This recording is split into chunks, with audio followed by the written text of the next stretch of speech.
We are blessed in the sense na sa dinami-dami ng tao sa buong mundo, aren't you blessed na tayo po ay nandirito po sa Live Good? So, once again, okay po, I am Mentor V sa Bulao, currently Diamond and Live Good, and I am here in front of you para mag-share po ng aking story, okay po, na bakit ako napunta dito sa industriyang ito at ano yung nag-ignite sa akin, bakit nilaliman ko po ito. So, before I start, I want you to acknowledge that you are really blessed and you are really chosen. Bakit ko po sinabi that you are blessed and you are chosen? Kasi ang Live Good po is really a blessing. Ang Live Good po, kagaya ng sinasabi ko, ay hulog talaga ito ng langit. Pero hindi po ito makikita ng mga taong hindi mag-a-acknowledge that indeed, Live Good really is a blessing. Live Good is really an amazing platform. Live Good is really a brilliant opportunity. So, for people who doesn't know me yet, allow me to share to you bakit napunta ako sa ganito pong industriya. By profession, I am an accountant. I've been into practice for 13 years in the corporate world, no? Nung una, maganda, maayos, kasi okay naman ang sweldo. In fact, pag ini-interview ako noon, ako po yung nagde-demand ng salary. Tinatanong kung magkano ang gusto ko. Nakikipag-bargain pa po ako. So, all the while, I thought it was fine and okay. Papasok ka, alam mo yun, talagang postura, no? Kasi nasa corporate world ka eh. 13 years nung umpisa po talaga, parang I was so excited.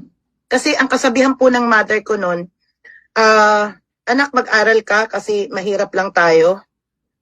Importante na makapagtapos ka para maiangat yung buhay natin sa kahirapan. So, totoo po yun, yung payo ng nanay ko na yun. Talagang ginalingan ko po talaga mag-aral. So, however, doon po tayo na-educate na parang education, napaka-importante at importante naman po talaga yon.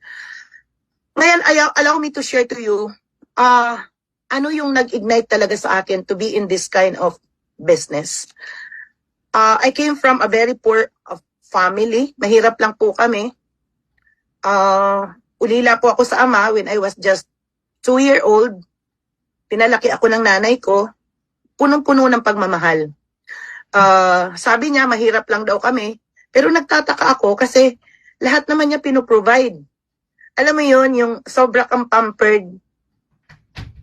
Hindi mo maramdaman niya kung totoong mahirap eh, no? Pero, bata pa ako, nakagisnan ko na po yung talagang hirap. Like, nagtitinda ako ng tinapay sa buong baryo namin. Niikot ko yun hanggang grade 3. Pero nung grade 4 na ako, ayoko na po. Kasi, nahihiya na ako nun. Magaling po ako magtinda. Alam mo yung isang basket na tinitinda ko, umuwi po ako, ubos po talaga yon. Magaling po ako magbenta, bata pa ako. Hanggang sa high school, college, yun po. Hindi po ako nag-aral sa probinsya mismo namin, sa baryo namin. Doon pa ako sa kabilang town. Nung nag-college po ako, nag-aral po ako sa Manila, sa Lyceum University, sa ano po, dito po sa Intramuros. Mula elementary hanggang high school, talagang lagi po ako natatapos ng laging first honor. High school, valedictorian, elementary, valedictorian. At nung college po, sinikap ko po talagang maging scholar. At scholar naman po talaga ako mula first year hanggang fourth year. Dean's Lister po ako hanggang nag-graduate po ako ng magna cum laude. Sinasabi ko po ito sa inyo, hindi po para magyapang po ako. Pero yung masaklap na katotohanan, yung realidad na nandun na ako sa battlefield, no? Yung totoong buhay na, no? Akala ko, masarap. Nung una, nag-enjoy ako kasi naka-quote. Alam mo yon, ang ganda ng trabaho. Pero, pagdating ng sweldo, lalong-lalo na po nung lumalaki na yung mga anak ko, sabi ko, parang ang hirap. Tapos hanggang sa dumating na po ako sa point na chief accountant ako, ang dami kong racket. hanggang sa natuto po ako magtinda ng kung ano-ano. Naging Tupperware queen po ako. Alam niyo yung Tupperware na papaikot mo yon. Siyempre, dati nag-work po kasi ako as chief accountant na ang tao namin po noon, ang pinasisweldo ko, umaabot ng 1,000, no? Family Industries, mga taga-family, namimiss ko na kayo. So, pinapaikot yung catalog. So, parang meron na po talaga akong background on sales. Tapos hanggang sa nung college pa po pala ako, naranasan ko din po na magtinda ng Avon. Yung mga Avon products, lipstick, para meron po akong pambaon sa school. Kasi, yun nga, di ba, mahirap lang po kami. Talagang, kung hindi po siguro ako naging scholar, at nanay ko is allowance na lang ang binibigay sa akin, parang ang hirap po talaga sigurong makapag-aral. So danas ko po yung hirap nung nag-aaral po ako. Kaso nga lang yung nanay ko, may confusion sa akin kasi palibasa, bunso ako, talagang binibigay niya lahat sa akin, yung kung ano man yung mga pangangailangan ko. Kaya grateful and blessed po ako sa nanay ko na nasa langit na ngayon. Ngayon, nagtitinda po ako ng Avon para meron po akong extra. Kasi yung mga kasama ko, mga kaklase ko, kinakain nila burger. Ako po, banana Q. So nakakakain po ako ng burger noon. Pag nililibre ako ng mga kaklase ko, ng mga katropa ko na may mga kaya kasi. Tapos, ganun po talaga. So, na-expose na ako sa mga sales. And then, nagtitinda din po ako ng, alam mo yung mga cover ng notebook, yung felt paper na mga Hello Kitty, mga Snoopy, yung mga ganun na binibenta ko yun, naalala ko lang. So, doon pa lang, nakitaan ko na mayroon pala ako sa sales. At may nagsabi sa akin na, ikaw kasi apply, natural sales ka. Pero, hindi ko pa yun nare-recognize, hindi ko pa yun na-acknowledge. Pero yun nga, while working in an employment world, since yung kinikita ko, lumalaki yung mga anak ko, lumalaki yung expense, marakit po talaga ako. Kung ano-ano po yung nirarakit ko. Nagtitinda ako ng bulto-bultong manok, nilalagay ko sa freezer. Ayan, kung ano-anong mga racket. So, nandoon na po yun. Hanggang until one time, nag-apply po ako sa isang company na ang sabi sa akin, you wanna go abroad? Sabi ko, of course. What about in sales? Ha? Ayun po, napunta po ako sa real estate. Tapos doon ko po na-enjoy. Kasi umiikot po ako ng Malaysia, Singapore, Brunei, at I'm dealing a lot of people, at doon ko nakita yung, wow, may freedom. Naging masaya po ako doon. At doon ko na din po nakita yung tinatawag na network na nag-introduce sa akin, pero hindi ko po grinab ang network ng mga time na yun. I have a good job I have a good income. Nag-i-enjoy po ako sa ginagawa ko nun. Tapos hanggang sa nung umuwi na ako sa Pilipinas, alam niyo po ba na tama po yung mga sinabi ni Coach Mercy Lapitan. Para sa mga OFW, no amount of money can pay for success than failure in the family. Kaya tayo lumalayo papuntang abroad kasi dahil sa pamilya natin.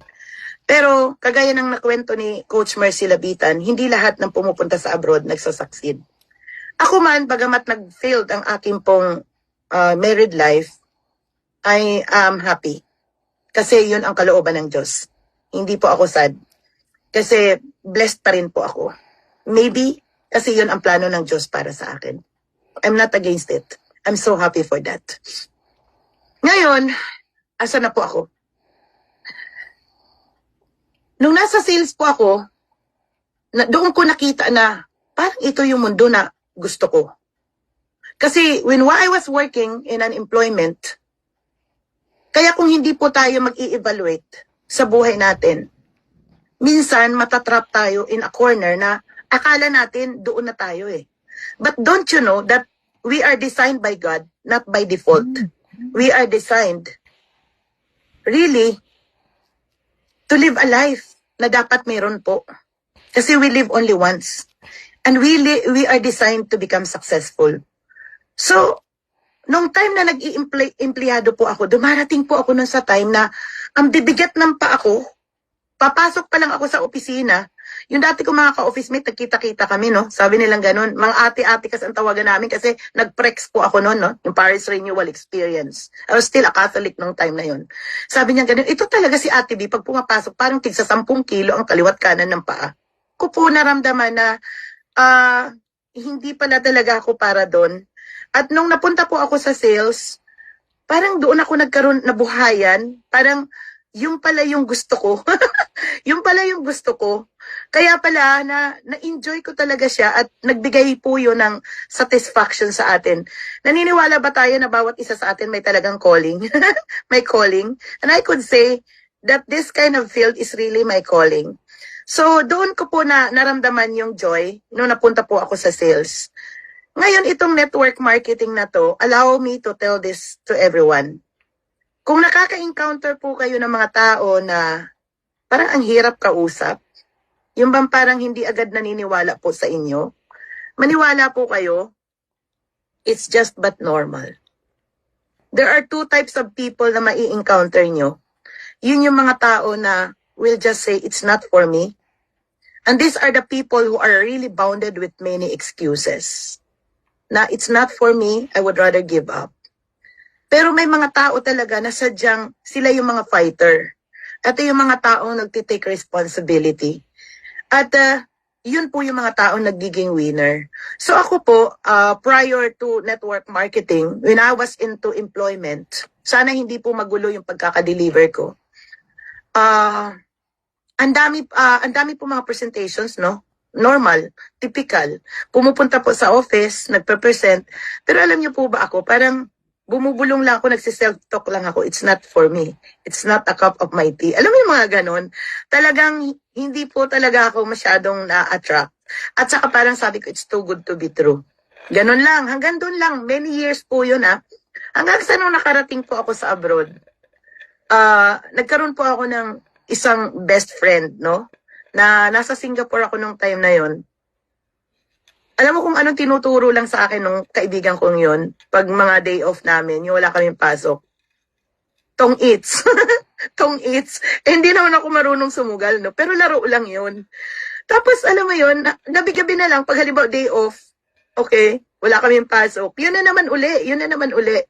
Tapos tuturuan nila ako ng tuturuan. Hirapan ako matuto. Tapos hanggang sa, nagulat na lang ako one day, yung kaibigan ko na yon, forever living na siya. Nasa forever living na siya. Kumbaga, nagbago siya.